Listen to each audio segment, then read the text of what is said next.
सदगति, बाकी मनुष्य गुरुओं से दुर्गति। इसलिए हर घर में ये स्लोगन टांग देना चाहिए, एक सदगुरु निराकार से सदगति, अनेक मनुष्य गुरुओं से दुर्गति। अभी हम श्रीमत पर चलते हैं, नहीं तो इतना ऊंच पद नहीं मिलेगा। क्या का असली बात ये है क्या, अगर एक सत्य की सत्य जो है नहीं चले, एक ट्रुथ गॉड फादर की मत पर चलेंगे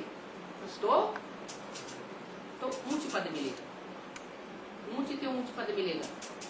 अगर थोड़ा भी मनुष्य गुरुओं की मत पर चले या मन मत पर चले तो क्या होगा, इतना ऊंच पद नहीं मिलेगा जितना ऊंच पद देने का प्रतिज्ञा बाप करता है। बाप कौन सी प्रतिज्ञा करते हैं कि मेरी मत पर चलोगे तो मैं तुमको नर से नारायण। तो सभी को मैं नर से नारायण पहले नंबर का एक ही बनेगा, सब बन जाएंगे, एक ही बनेगा। इसका मतलब एक पूरा श्रीमत पर चलने वाला 100% है और बाकी सब कुछ न कुछ एक दूसरे के प्रभाव में आ जाते, कुछ न कुछ गुरुओं की मत पर चलने, दीदी दादी दादाएं गुरु तो बहुत बने पड़ते हैं, उनकी मत पर चलने लग पड़ते। तो बताया एक श्रीमत पर चलेंगे तो सदगति होगी, नहीं तो इतना ऊंच पद नहीं मिलेगा। थोड़ा बहुत भी अगर श्रीमत का उल्लंघन किया तो पद नहीं चलेगा। तुम निमित्त बनते हो स्वर्ग में जाने के लिए, क्या स्वर्ग में ले जाने के लिए तुम निमित्त बनते हो। कौन तुम, माना बाबा की बुद्धि में है ना कोई बच्चे हैं कि तुम निमित्त बनते हो स्वर्ग में ले जाने के लिए, स्वर्ग में जाने के भी तुम निमित्त बनते हो, ले जाने के भी तुम निमित्त हो। और बाकी ऐसे हैं जो दुर्गति में ले जाने के लिए। तो तुम किसको कहा जाता है? वह किसको कहा जाता है? वह माना धर्म पिताओं की तरफ और उनके फॉलोअर्स की तरफ इशारा किया। वो मेरे सन्मुख आकर ज्ञान नहीं सुनते हैं और तुम मेरे सन्मुख बैठ करके ज्ञान सुनते हो। तो जो सन्मुख बैठ करके सुनते हैं वो मुरली का राज ज्यादा हुआ या जो दूर बैठे सुनते हैं उस मुरली का राज ज्यादा हुआ? इसलिए मुरली ने बोला कि मुरली भी 3 प्रकार का असर करने वाली है। सबसे फर्स्ट क्लास मुरली वो है जो सन्मुख बैठ करके सुनते हैं साकार। सेकेंड क्लास वो है जो टैप रिकॉर्ड से सुनते हैं, क्योंकि तो सुनाता है टैप रिकॉर्ड लेकिन उसमें वाइब्रेशन और दृष्टि का फोर्स नहीं होता। गुड सेकंड क्लास भी है। कौन सा? वीडियो से सुनते हैं तो गुड सेकंड क्लास, और कागज लेकर के मुरली पढ़ते हैं तो थर्ड क्लास। उसमें बहुत मिक्सरिटी हो जाती है। क्या लिखने वालों की मिक्सरिटी होती है, छापने वालों की मिक्सरिटी होती है, कुछ का कुछ हो जाता है। तो थर्ड क्लास मान लेना चाहिए या फर्स्ट क्लास लेना चाहिए, सेकंड क्लास लेना चाहिए? फर्स्ट क्लास लेना चाहिए है। इसलिए बताते हैं कि हम विलायत में जाके बैठ जाएंगे तो हम सन्मुख कैसे सुनेंगे। अच्छा, तो बोला कि श्रीमत पर चलने से तुम ऊंच पद पावेंगे, नहीं तो इतना ऊंच पद नहीं पावेंगे। तुम निमित्त बनते हो स्वर्ग में जाने के लिए, वहाँ कोई विकर्म नहीं होता। वहाँ विकर्म, यहाँ इस दुनिया में विकर्म होते हैं। यहाँ माने कहा इस दुनिया में, पाप की दुनिया में विकर्म होते हैं, तो फिर विकर्म करेंगे तो सजा भी खानी पड़ेगी। यहाँ ज्ञान में चलने वालों के लिए क्या बोला है खास, क्या अंतर पड़ेगा दुनिया वालों के मुकाबले सजा खाने में? हाँ, अगर यहाँ ज्ञान में चलने के बाद, बाप को पहचानने के बाद, श्रीमत को जानने के बाद फिर अगर मनमत पर चले और मनुष्यों की मत पर चले और विकर्म किया तो 100 गुना और 1000 गुना बोझा चढ़ेगा, पाप कर्म बन पड़ेगा और फिर वो यहाँ उसकी सजा भी होगी। श्रीमत पर न चलना, इसको भी क्या कहा जाए? श्रीमत जानते हैं कि ये श्रीमत है, बाबा ने मुरली में ये बोला और फिर भी न चले तो उसको कहा जाएगा नास्तिक। क्या माने? उसको आस्था विश्वास नहीं है, बाबा के ऊपर विश्वास नहीं है, तभी तो भगवान की बात को भी नहीं मानता है। अगर ये बुद्धि में बैठ जाए ये भगवान बोल रहा है, भगवान की बात, भगवान हमको श्रीमत दे रहा है, तो उसकी बात को न मानना ये हो ही नहीं सकता। बन जानते हैं बाबा आस्तिक बनाते हैं, परंतु फिर भी उनकी मत पर न चले तो वो आस्तिक नहीं ठहरा। कौन ठहरा? नास्तिक। माने दुनिया का विनाश करने वाला बनेगा, दुनिया को आबाद करने वाला नहीं बन सकता। जानते भी है शिव बाबा की श्रीमत मिलती है, जानते हुए भी नहीं चलते हैं। श्रीमत देते हैं श्रेष्ठ बनने की, सबसे ऊंचे है सदगुरु। क्या दुनिया में सबसे ज्यादा ऊंचा मर्तबा कौन सा माना जाता है? खास करके भारतवर्ष में माँ भी उतनी ऊंची नहीं, बाप भी उतना ऊंचा नहीं, स्कूल में पढ़ाने वाला टीचर भी उतना ऊंचा नहीं। सबसे ज्यादा ऊंचा किसको मान्यता देते हैं? गुरु। तो बोला वो है सदगुरु। बाप बच्चों को सन्मुख समझाते, क्या कहा? अगर सन्मुख बैठ करके न समझाए तो समझो बाप मिला ही नहीं। अगर सन्मुख बैठ करके समझाता है तो समझो बाप मिला। क्या साबित हुआ? कथा करते तो ब्रह्मा कुमार कुमारियां ये अपने को बैठ समझे तो उनको बाप मिला है? नहीं मिला। अगर मिला तो बताएं कहाँ सन्मुख बैठ समझ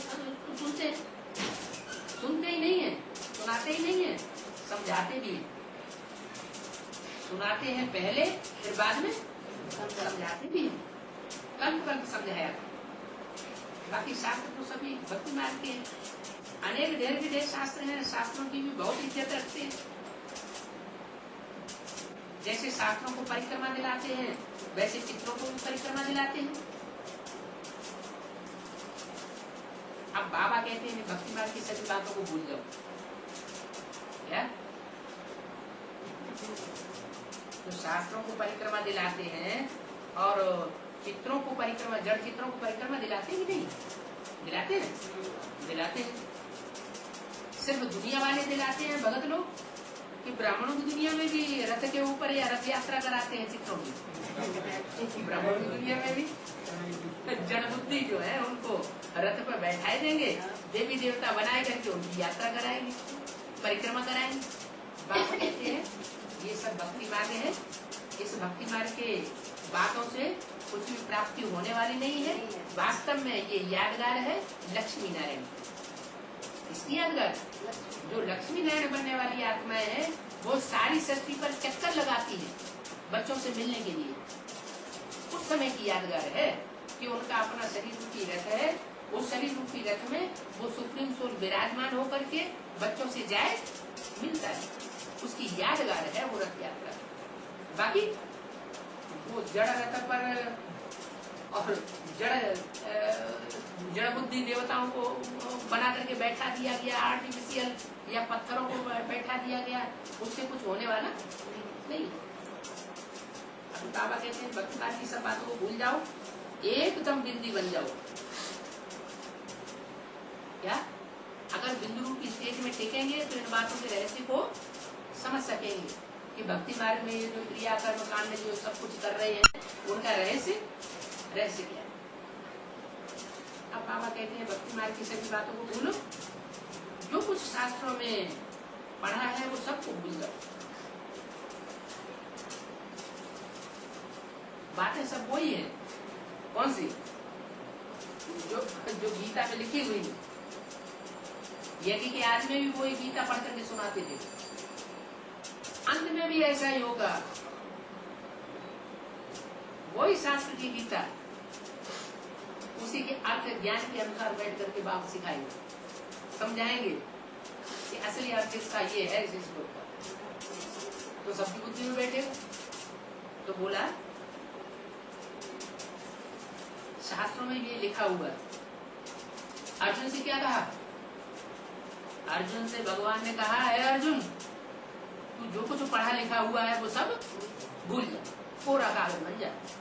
कोरा कागज बनेगा तो भगवान की बातें बुद्धि में कोरे कागज में अच्छी तरह छप जाए। सब भूल जाओ, कोई भी बातें सुनो नहीं, ये अनोई। मनुष्य तो बिल्कुल बंदर मिसल है। बंदर को मिसाल क्यों दिया? मनुष्य सब बहुत विकारी है, जैसे बंदर बहुत विकारी होता है। इनकी बात कहते हैं, एक बाप के सिवाय दूसरे की कोई की बात मत सुनो। क्या अगर सदगति लेनी है तो क्या करना है? एक बाप के सिवाय और किसी की बात सुननी नहीं है। भले कोई कितना भी प्यार से बैठ समझाए, सुनाए, बरगलाए, लेकिन किसी की बात सुननी नहीं। आप आकर ब्रह्मा द्वारा बच्चों को समझाते हैं, इसके द्वारा समझाते हैं ब्रह्मा द्वारा। ब्रह्मा ने तो जमीन छोड़ दी है, तो समझाएंगे कैसे? है ना? क्या ये समझ लिया जाएगा पाप के समझाने का पाठ खत्म हो गया? नहीं। क्यों? ब्रह्मा द्वारा ही समझाते हैं, दूसरे के द्वारा समझाते ही नहीं। समझाते कैसे समझाते? ब्रह्मा तो शरीर छोड़ गए।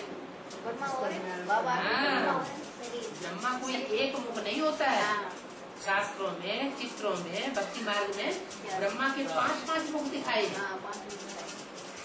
यज्ञ के आदि में वो 2 मुख जो मम्मा बाबा को भी डायरेक्शन देते थे, ड्रिल कराते थे, टीचर बन करके बैठते थे। मम्मा बाबा समझते थे ये तो बहुत होशियार, उनकी डायरेक्शन में मम्मा बाबा भी चलते थे। तो 2 तो वो हुए, फिर वो यज्ञ में से चले गए कारण लगाने। उसके बाद मम्मा बाबा कार्य शुरू हुआ कि नहीं? तो ब्रह्मा बाबा के बीच में एक मुख हो गया। दादा लिख रहा था 2 मुख वो आदि वाले जो डायरेक्शन देते थे मम्मा बाबा को, 3 हुए। और जो आदि में होते हैं वो फिर अंत में भी आते हैं। तो 2 आदि वाले वो 2 ही अंत में फिर आ जाते हैं, जो लक्ष्मी नारायण बनते हैं संसार में। तो कितने मुख हुए? 5। शास्त्र में कह दिया एक मुख को काट दिया। तो जैसे एक को काट दिया वो फिर ब्रह्मा नहीं रह जाता, वो क्या हो जाता है? वो भगवान का संपूर्ण रूप शंकर का हो जाता है। शिव शंकर मिला के एक कर देते हैं, शिव विष्णु को मिला के एक नहीं करते, शिव ब्रह्मा को मिला के एक नहीं करते, वो शिव शंकर को मिला के एक करते हैं। क्यों? क्योंकि शंकर की ऐसी स्टेज बनती है जैसे शिव समान। इसलिए बोला एक बाप के सिवाय कोई से मत सुनो। बाप आकर ब्रह्मा द्वारा बच्चों को समझाते, माने 5 ब्रह्मा हुए, उनमें से एक तो शंकर का रूप भगवान का रूप हो गया, और 4 बचे, उनमें से कोई एक और है अभी, जिसके द्वारा अच्छी तरह से बच्चों को बुद्धि में समझाया जाएगा। वो पार्ट अभी रहा हुआ जगदम्बा। कौन सा पार्ट? जगदम्बा, जगत की अम्बा। ब्रह्मा माने ब्रह्मा माने बड़ी, माँ माने माँ, ब्रह्मा माने बड़ी, जिससे बड़ी माँ कोई होती नहीं। लेकिन वो तो दाढ़ी मूछ वाला ब्रह्मा हुआ, उसकी तो पूजा होती नहीं। लेकिन वही दाढ़ी मूछ वाला ब्रह्मा जब कोई माता में प्रवेश करता है और प्रवेश करके स्वर्ग की स्थापना का निमित्त बनता है साकार में, तो वो जगदम्बा पूछ जाती है। उसके द्वारा अभी भी समझानी बच्चों को मिलनी बाकी है। इसलिए बोला कि शंकर की जगह मम्मा को बैठाया होता तो समझाने में सहज होता। क्यों बोला है? क्यों बोला है? शंकर के तन के द्वारा तो परमात्मा बाप प्यार का सागर का पार्ट बजाता है। जो प्यार का सागर है वो कभी मार का सागर नहीं बनता। वास्तव में परमात्मा अथवा शंकर वो विनाश नहीं करता, शक्तियों के द्वारा संहार कराते हैं।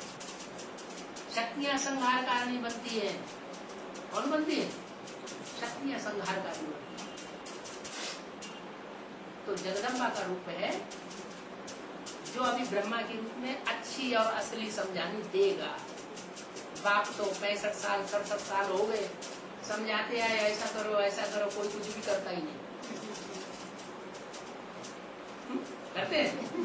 अमृत वेले का क्या हाल है? सुधर रहा है कि बिगड़ रहा है? क्या हो रहा है? बिगड़ रहा है। सुधर तो नहीं रहा है। क्यों? अलर्ट तो उतना ध्यान नहीं देते हैं। लेकिन ऐसा भी पार्ट आएगा। तो बोला ब्रह्मा द्वारा समझाते हैं, सदगति का मार्ग बतलाते। बल पहले कितने भी यत्न किए परंतु मुक्ति और जीवन मुक्ति को कोई पाया नहीं।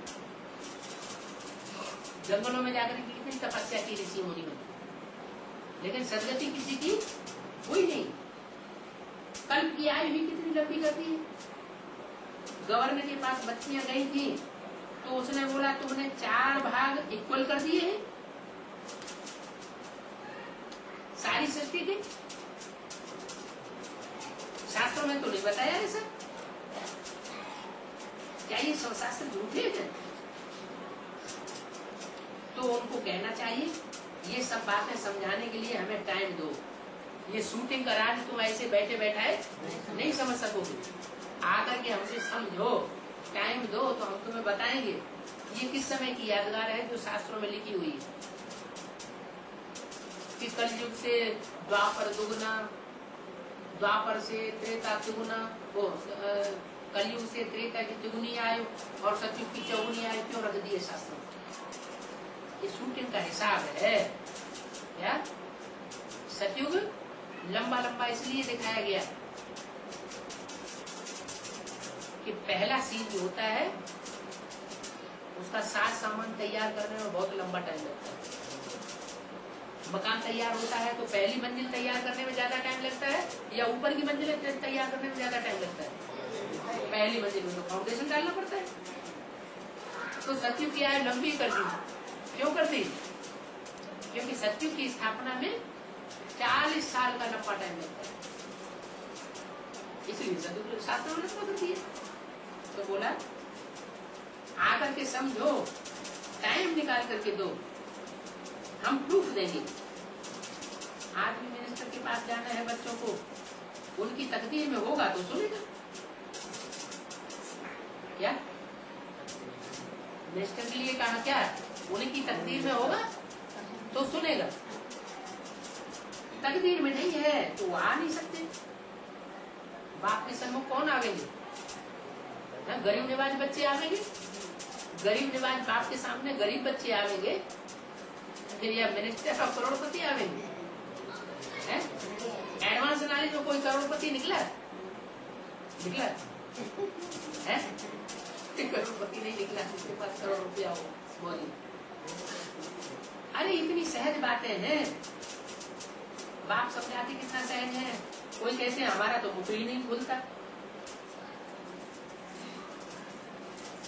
ज्ञान की बातें सुनाने में हमारा मुख खुलता ही नहीं। अरे इतनी सहज बात है, सिर्फ बाप और वर्षे को याद करो। उनको संस्कृत में कहते हैं मन मना दो। क्या बाप और वर्षे को याद करने के लिए शास्त्रों में क्या कह दिया? मन मना भव, 3 अक्षर कह दिए। मत मना भव, मत माना मेरे, मन माना मन में, भव माना समझ। जो मेरे मन के अंदर संकल्प चल रहे हैं वो ही तेरे मन के अंदर चले। तो जैसे सागर में समा गए, तो ज्ञान सागर में समाने की स्टेज को धारण करना है। बाप और वर्षे को याद करना है। शिव बाबा है सभी आत्माओं का बाप। कृष्ण तो सबका बाप नहीं है। क्या कहा? कृष्ण सिर्फ अपने बच्चे का बाप होगा सतयुग में, अपने बच्चों का। लेकिन हाँ, ये तो सबका बाप आया हुआ, सारी मनुष्य शक्ति का जगत पिता है। ब्रह्मा भी बाप है सारी प्रजा का।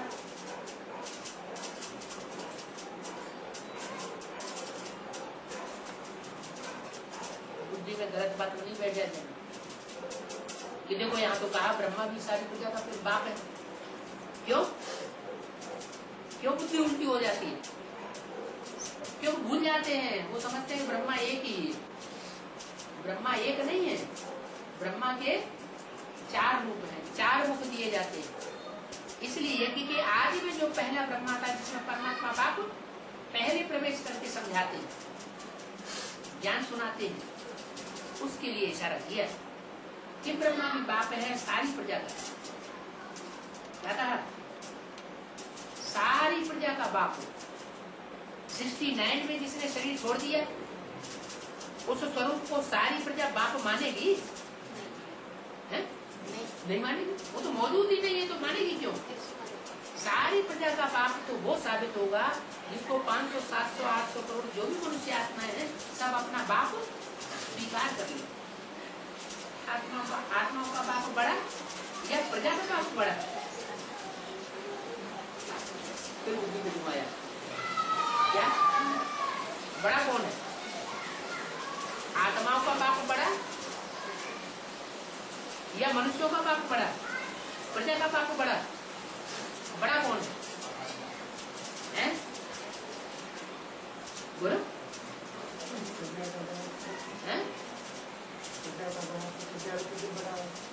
प्रजा का बाप प्रजा रचता है और आत्माओं का बाप? आत्मा तो रची नहीं जाती। आत्मा तो अनादि है, भले अनादि है, लेकिन आत्मा का परिचय देना ही हमारी बुद्धि में आत्मा के स्वरूप को क्रिएट करना। क्या हमको ज्ञान किसने दिया कि तुम ज्योति बिंदु आत्मा हो? किसने दिया? प्रजापिता ने दिया। प्रजापिता को खुद ही पता नहीं है, खुद ही पता नहीं था कि हम ज्योति बिंदु आत्मा है। किसने बताया? वो सुप्रीम सोल बाप जो आत्माओं का पिता है वो आकर के बताता है कि तुम आत्मा हो। तो आत्माओं का बाप बड़ा हुआ, तो बड़े बाबा को याद करने से बड़ा पद नहीं। क्या कहा है? ब्रह्मा के द्वारा भी आकर के उसने सुनाया, लेकिन ब्रह्मा के द्वारा जिसको सुनाया उसका सिर्फ प्रजापिता का टाइटल था, प्रजापिता था नहीं। लेकिन जिसके द्वारा वो इस सृष्टि पर आकर के सारी सृष्टि को समझा के जाता है, वो प्रजापिता के स्वरूप के द्वारा बड़ा बाबा बनता है। माताएं भी हमारी दो हैं और बाप भी हमारे दो हैं। छोटा बाप, बड़ा बाप, छोटी माँ, बड़ी। एडवांस में छोटी माँ कौन है? और बड़ी माँ कौन है? अभी अभी तो क्लियर किया, ब्रह्म माँ, वो बड़ी माँ होगी। वो ब्रह्मा ने तो शरीर छोड़ दिया, लेकिन शरीर छोड़ने के बावजूद भी जिस किसी माता में प्रवेश करके वो स्वर्ग के गेट खोलता है, वही स्वरूप जगदम्बा का रूप हुआ, वो बड़ी माँ हुई है। और छोटी माँ कौन हुई? जो स्वर्ग की पालना की निमित्त बनेगी वो हुई छोटी माँ। इसलिए मुरली में क्या बोला था? बाबा बोलते थे ये ब्रह्मा भले चला जावे लेकिन मम्मा अंत तक पालना करेगी। क्या बोला था? यह ब्रह्मा भले चला जावे लेकिन मम्मा इस यज्ञ की अंत तक पालना करेगी। तो लोगों को विश्वास हट गया वाणी के। लोग मम्मा ने तो पहले ही शरीर छोड़ दिया। अरे मम्मा ने भले शरीर छोड़ दिया लेकिन मम्मा अभी भी कोई तन में बैठ करके कार्य कर रही है। ब्रह्मा ने भले शरीर छोड़ दिया लेकिन ब्रह्मा की सोल अभी भी कोई तन में बैठ करके पार्ट बजा रही है। नहीं तो ये वाणी सत्य कैसे साबित होगी कि माताओं के द्वारा स्वर्ग का गेट खुलवाता हूँ? फिर तो वाणी झूठी हो गई। परमात्मा की वाणी झूठी थोड़ी होती है। परमात्मा ने जो भी शब्द बोले हैं वो सब सच्चे साबित होंगे। माताओं के द्वारा गेट खुलवाते हैं तो जरूर कोई माताएं निमित्त बनेगी, कोई एक मुखिया माता होगी, बाकी सब भुजाएं होंगी जो निमित्त बनेगी। तो बोला बड़े बाबा को याद करने से बड़ा पद मिलेगा। क्या? छोटे बाबा को याद करने से छोटा पद मिलेगा। तो छोटा बाबा कौन हुआ, बड़ा बाबा कौन हुआ है? बताओ। ब्रह्मा बाबा हुआ छोटा बाबा, और एडवांस पार्टी में जिस बाबा की मान्यता है वो हुआ बड़ा बाबा। आगे तुम्हारे पास बहुत आगे क्या कहा? आगे चल करके तुम्हारे पास बहुत आगे, इसके पास नहीं। जिसके माने किसके पास? ब्रह्मा के पास नहीं आवेंगे बहुत। तुम्हारे पास माने बाबा की नजर है किसी बच्चे के ऊपर। बाबा जब वाणी चलाते थे तो बच्चों को इमर्ज करके बोलते थे, माने बाबा की नजरों के सामने माला के मण के सामने रहते थे। आगे चल के तुम्हारे पास बहुत आ जाएंगे, जावेंगे कहाँ? आगे चल के बहुत आवेंगे, बेचारे कहाँ जावेंगे? आते हैं जहाँ बहुत लोग जाते हैं तो एक दो को देख करके बहुत घुस पड़ते हैं, क्या बेड़ चालू हो जाती है। जब देखेंगे कि यहाँ बहुत लोग जाने लगे तो फिर वहाँ बेड़ चालू हो जाएगी। तुम्हारे में भी वृद्धि को पाते रहेंगे। मैंने तुमको उन भेड़ से अलग कर दिया, उन भेड़ चाल करने वालों से तुमको अलग कर दिया। तुम्हारे में भी वृद्धि को पाते रहेंगे, विघ्न भले कितने भी आए, लेकिन ये कार्य रुकने वाला नहीं है। इन फिटपिट से भी पास होकर के अपनी राजधानी को स्थापन करनी है। क्या ये जो विघ्न आते हैं, इन विघ्नों को भी पार करके अपनी राजधानी जरूर स्थापन करनी है। राम राज्य स्थापन कर रहे हो। कौन सा राज्य? कृष्ण राज्य क्यों नहीं कहा है? जब 100 साल संगम के पूरे होंगे तो किसका राज्य आएगा? है? कृष्ण का राज्य आएगा या राम राज्य आएगा? है? राम राज्य आएगा। क्यों? 2036 में जाके कृष्ण का कोरोनेशन होगा या राम का कोरोनेशन होगा? किसका होगा? राजगद्दी पे कौन बैठेगा? 100 साल संगम के पूरे होंगे तो राजगद्दी पे कौन बैठेगा? कृष्ण बैठेगा या राम बैठेगा? है? राम बैठेगा, बैठेगा कृष्ण। लेकिन बैठाने वाला कौन होगा? राम बैठाने वाला होगा। तो राज्य किसका गाया जाएगा? जिसने बैठाया है उसी का राज्य गाया जाएगा, राम राज्य गाया जाएगा। राम राज्य क्या ही गायन है? कृष्ण राज्य का गायन नहीं है। तो राम राज्य स्थापन कर रहे हैं। राम राज्य है नई दुनिया। तुम जानते हो हम तन मन धन से भारत को स्वर्ग बनाते हैं। इस बात को कौन जानते हैं? तुम बच्चे इस बात को जानते हो कि हम और कोई नहीं। कौन बनाते हैं स्वर्ग इस दुनिया को? हम श्रीमत पर चलकर अपने तन से, अपने मन से, अपने धन से इस दुनिया को स्वर्ग बनाते। बड़े बड़े कलेक्टर मिनिस्टर नहीं बनाएंगे, बड़े बड़े मल्टी मिलियनर इस दुनिया को स्वर्ग नहीं बनाएंगे, वो तो और नरक ही बनाएंगे, क्योंकि उनको तो इसी दुनिया में राजाई मिलती है। उनको राजाई कहाँ मिलती है? कलयुग के अंत में या आदि में? अंत में राजाई मिलती है। वो तो उनसे कहेंगे हमारे लिए यही स्वर्ग है, तो वो क्यों बनाएंगे इस दुनिया को, नरक की दुनिया को स्वर्ग? तो बताया कि तुम बच्चे अपना तन मन धन स्वाहा करके अपनी दुनिया को स्वर्ग बनाते हो। कोई से भी पहले तुम ये पूछो परमपिता परमात्मा से तुम्हारा संबंध क्या है? क्या कोई आता है तो क्या पूछो? परमपिता परमात्मा से तुम्हारा संबंध क्या है? वो अगड़म बगड़म बोले तो कौन संबंध साकार में होते हैं या निराकार में होते हैं? संबंध प्रैक्टिकल में होते हैं या इनप्रैक्टिकल संबंध जुड़ जाते हैं? संबंध तो प्रैक्टिकल में होता है, साकार में होता है। तो बताओ वो साकार में तुम्हारा बाप परमपिता परमात्मा कहाँ है? कौन है? तो बीकेश क्या जवाब देंगे? सूक्ष्म बदनवासी क्या जवाब देंगे? और सूक्ष्म बदनवासी बाप कहते हैं मैं सूक्ष्म बदनवासी ब्रह्मा में नहीं आता। फिर उनको मुरली दिखाओ। मुरली में देखो क्या लिखा है? माउंट आबू की छपी हुई मुरली है जिसमें लिखा हुआ है मैं सूक्ष्म बदनवासी ब्रह्मा में नहीं आता हूँ। मैं तो इस साकार सृष्टि पर साकार तनधारी में आता हूँ। प्रजापिता सूक्ष्म बदन में नहीं गाया जाता। जहाँ प्रजा है वहाँ प्रजापिता की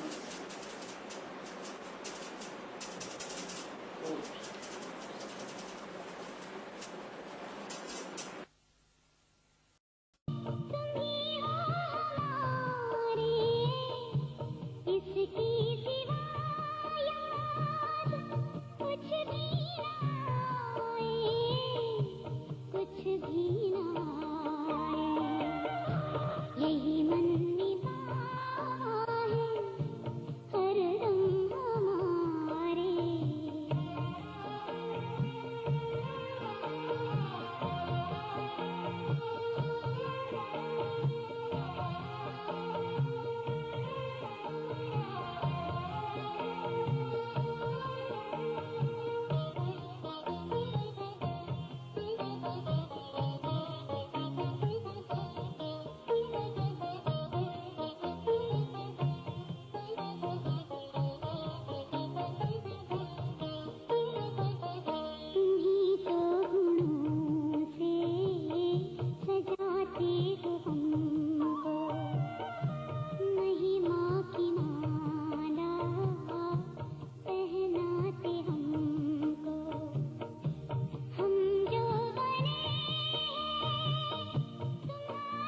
जीवन की नैया कर दे प्रभु के हवाले, प्रभु के हवाले। जैसे वो चाहे वैसे, जैसे वो चाहे वैसे इसको संभाले, इसको संभाले। जीवन की नैया कर दे प्रभु के हवाले, प्रभु के हवाले।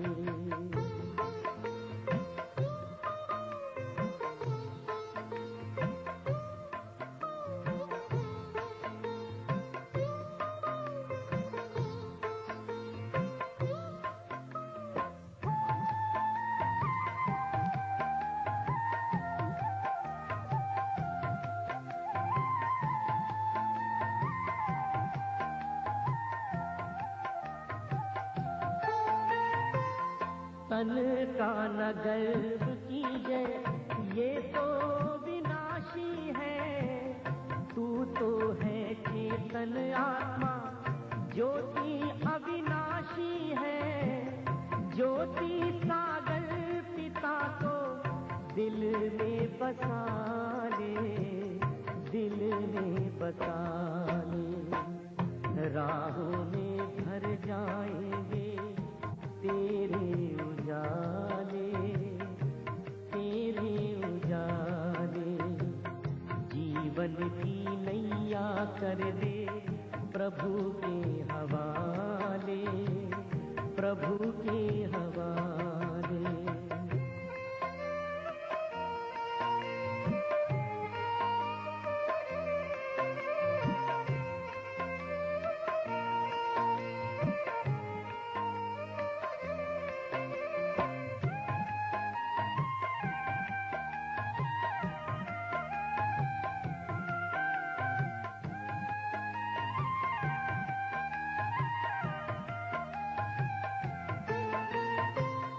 पग पग पे मिलता है प्रभु का इशारा, इसके सहारे कर दे स्वाहा तू सारा।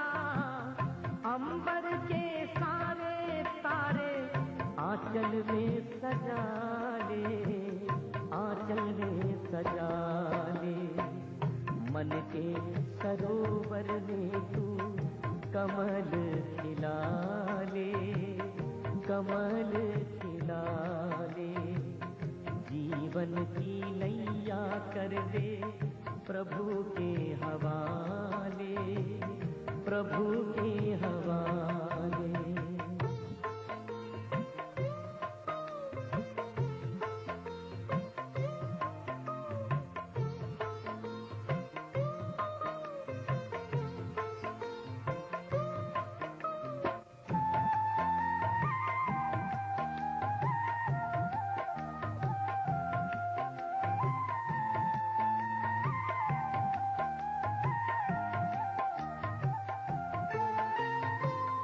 दाता की देन कर दे दाता को अर्पण, मेरा मेरा ना कर तू हो जा समर्पण। तूफान के तोड़ घेरे भव से निकाले, भव से निकाले। दे दे पतवार काहे चिंता को पाले, चिंता को पाले। जीवन की नैया कर दे प्रभु के हवाले, प्रभु के हवाले। जैसे वो चाहे वैसे, जैसे वो चाहे वैसे इसको संभाले, इसको संभाले। जीवन की नैया कर दे प्रभु के हवाले, प्रभु के हवाले। जीवन की नैया कर दे प्रभु के हवाले, प्रभु के हवाले। जीवन की प्रभु के हवाले, प्रभु के हवाले।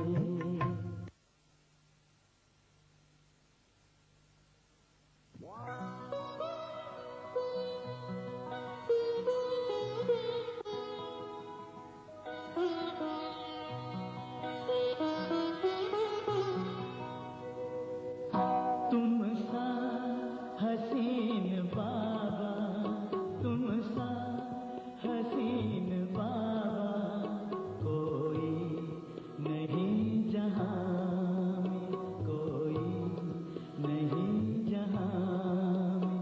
तुमने हसी बनाया, तुमने हसी बनाया हमको भी इस जहां में, हमको भी इस जहां में। तुम सा हसीन बाबा कोई नहीं जहां में, कोई नहीं जहां में। तुम सा हसीन बाबा।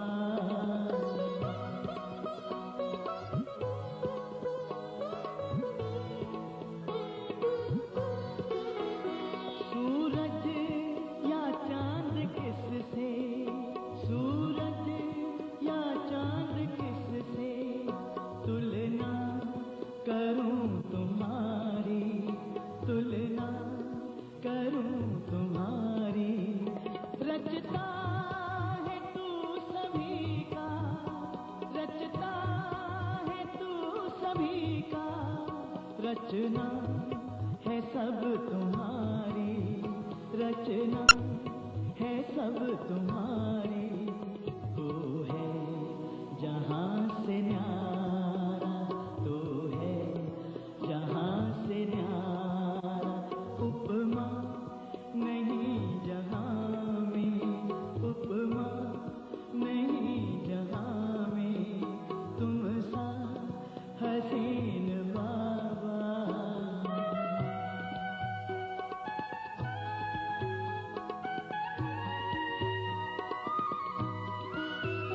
नजरें पड़ी जो तुम पर, नजरें पड़ी जो तुम पर। हटने का नाम ना ले, हटने का नाम ना ले। पलकों के डाल पर दे, पलकों के डाल पर दे। दिल में कहीं छिपा ले, दिल में कहीं छिपा ले। खो जाए तुझ में बाबा, खो जाए तुझ में बाबा। लौटे ना इस जहां में, लौटे ना इस जहां में। तुम सा हसीन बाबा।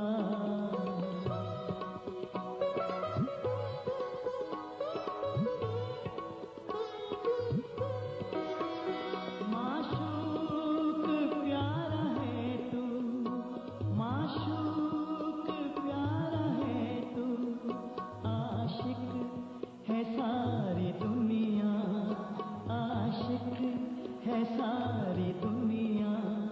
तू प्यार का समंदर, तू प्यार का समंदर। हम तो तुम्हारी नदियाँ, हम तो तुम्हारी नदियाँ। तुझ में समा के बाबा, तुझ में समा के बाबा। तुझ सा बने जहां में, तुझ सा बने जहां में। तुम सा हसीन बाबा।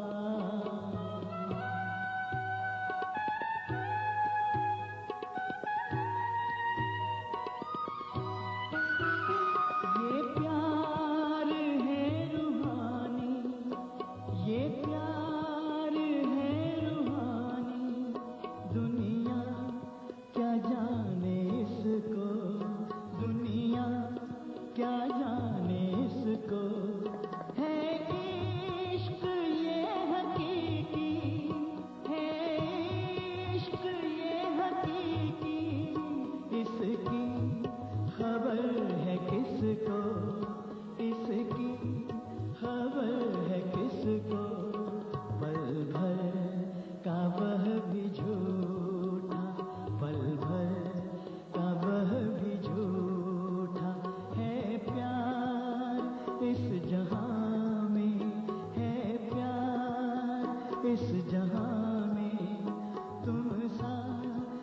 हसीन